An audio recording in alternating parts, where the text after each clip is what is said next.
ఓం నమ శివాయ. Hi friends, అందరూ ఎలా ఉన్నారు? బాగున్నారా? ఈరోజు వచ్చి శివరాత్రి వస్తుంది కదా, మహాశివరాత్రి. శివరాత్రి రోజు ఏ దీపం వెలిగిస్తే ఎలా చాలా చాలా మంచిదండి. నారికేల దీపం వెలిగించండి. ఒక చిన్న ప్లేట్ పెట్టుకోండి. ప్లేట్లో ఫస్ట్ పసుపు కుంకుమ వేసి కొంచెం బియ్యం వేసి, బియ్యం పైన ఒక కొబ్బరి ముక్క కొడతాం కదా, ఆ కొబ్బరి ముక్కను పెట్టేసి నువ్వుల నూనె అయినా వేయచ్చు, లేకపోతే కొబ్బరి నూనె అయినా వేయొచ్చండి, నెయ్యి అయినా వేసుకోవచ్చు. సో నేనైతే మళ్ళీ మీకు చూపించడానికి గురించి పసుపు కుంకుమ వేసాను ప్లేట్లో.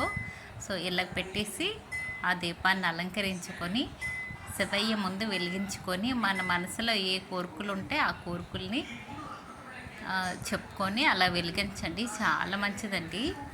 శివరాత్రి రోజు నారికేల దీపం కంపల్సరీ పెడితే చాలా చాలా మంచిది. ఇంకా నేనైతే పువ్వులతో అలంకరించుకొని ఆ శివరాత్రి రోజు మెయిన్ ఉపవాసం కన్నా జాగరణ చాలా మంచిదండి. జాగరణ చేస్తే ఇలాగైతే నేను అగరబత్తులతో దీపాన్ని అయితే వెలిగించుకున్నాను.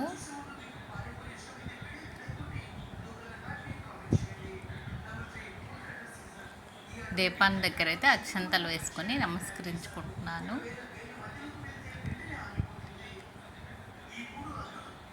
అలాగే పువ్వులతో పూజ చేసుకుంటున్నానండి. శివరాత్రి రోజు అష్టోత్తరాలు, శివాష్టోత్తరాలు, లేకపోతే అర్ధనార అష్టోత్తరాలు, అర్ధనాదేశ్వరి అంటారు కదా, పార్వతీ పరమేశ్వరుల అష్టోత్తరాలు ఉంటాయి కదా, అవైనా చదువుకోవచ్చు. ఇంకా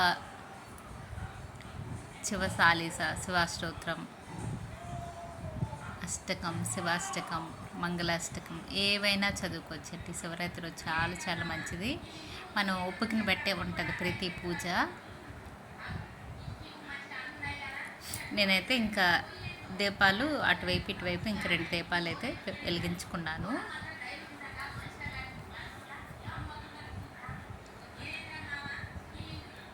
నమ శివాయ, నమ శివాయ, నమ శివాయ, నమ శివాయ, నమ శివాయ, ఓం నమ శివాయ. మనం ప్రతి ఏ పూజకైనా ఫస్ట్ వినాయకుడికి కదా పూజ చేస్తాం. వినాయకుడికి అయితే ఒక 2 పువ్వులు వేసి ఇలా పూజ చేస్తున్నాను.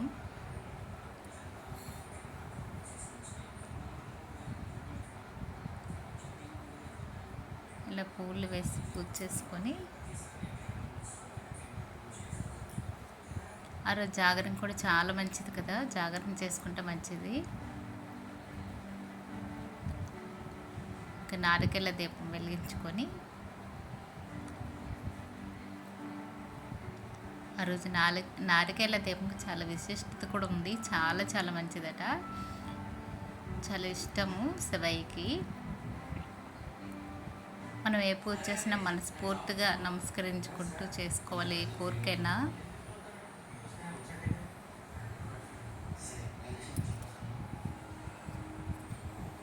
నేనైతే పార్వతీ పరమేశ్వరుల ఫోటో ఉంటే ఫోటో పెట్టుకొని, నా దగ్గర చిన్న విగ్రహం ఉంది, ఇత్తడి లింగం ఉంది,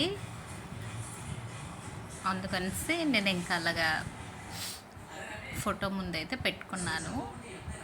అలాగే దీపం కూడా పెట్టాను కదా, ఎదురంగా పెట్టాను.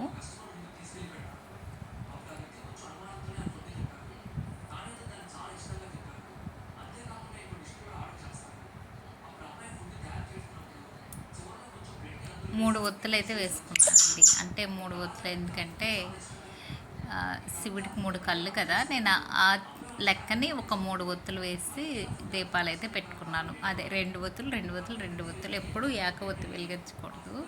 మనం ఏకవత్తు ఎప్పుడు వెలిగిస్తామంటే ఒక దీపం పెట్టేటప్పుడే వెలిగిస్తామండి. ఏకవత్తుతో వెలిగిస్తాము, లేకపోతే అగరబత్తులతో వెలిగిస్తాము. ఇంకా ధూపం కూడా చాలా మంచిది.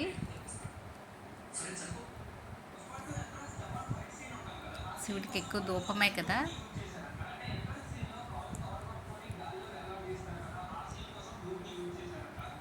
శివాష్టకం చాలా ఉన్నాయి కదా అష్టకాలు, అది కూడా అలా చదువుకుంటూ పూజ చేసుకుంటే చాలా మంచిది. నేనైతే అష్టోత్తరాలు అయితే చదువుకొని ఇక పువ్వులతో పూజ చేసుకున్నాను.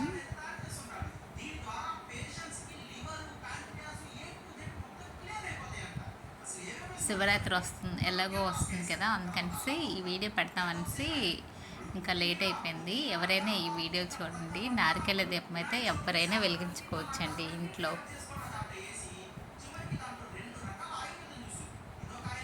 పూజలా కాకపోయినా మన పూజా రూమ్లోనే ఉంటుంది కదా, నారికేళ దీపం వెలిగించుకొని ఇంకా టెంపుల్కి వెళ్ళిపోవచ్చు.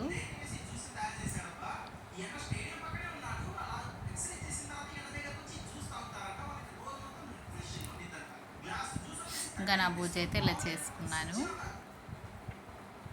తర్వాత విగ్రహం ఉంటుంది కదా, అభిషేకం కూడా చేసుకోవచ్చండి. మనకి ఏవి వీలైతే అవి వాటితో అభిషేకం చేసుకున్నా మంచిది. ఇంట్లో మనం ఎలాగో టెంపుల్కి వెళ్తాము శివరాత్రి రోజు, చాలా బిజీగా ఉంటాయి. మనస్ఫూర్తిగా మన చేతులతో అయితే ఎవ్వరూ వేయరు. ఇంకా ఇంట్లో అయితే మనస్ఫూర్తిగా ఇలా పూజ చేసుకున్నా చాలా మంచిదండి.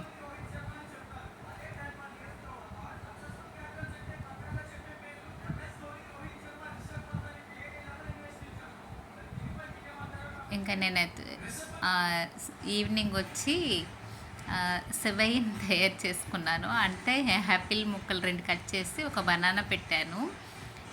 3 నామాలు అయితే ఇలా బొట్టు పెట్టాను సెవైలాగా. చాలా బాగుంది కదా,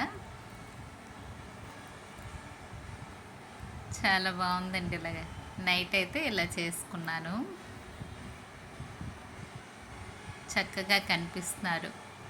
అంటే లింగాకారం వచ్చింది ఇలా పెట్టుకుంటే,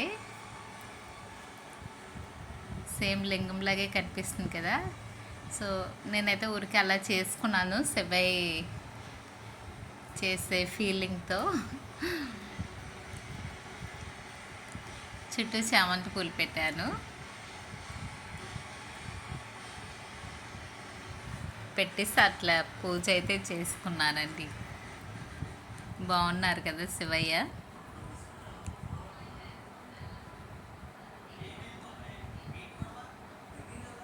ఇలా అయితే పెట్టాను శివలింగం లాగా. అలాగే నేను చెప్పాను కదా, విగ్రహం ఉంటే అభిషేకం మనకి ఏవి దొరికితే ఏవి లేదా అలాగా అభిషేకం చేసుకోవచ్చని నేనైతే అభిషేకం అయితే చేసుకుంటున్నాను.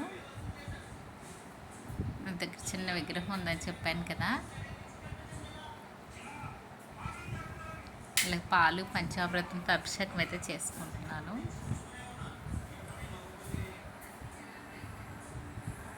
ఇవి వచ్చి వాటర్లో అన్నీ వేసానండి. జవ్వాది, ఒట్టివేర్లు,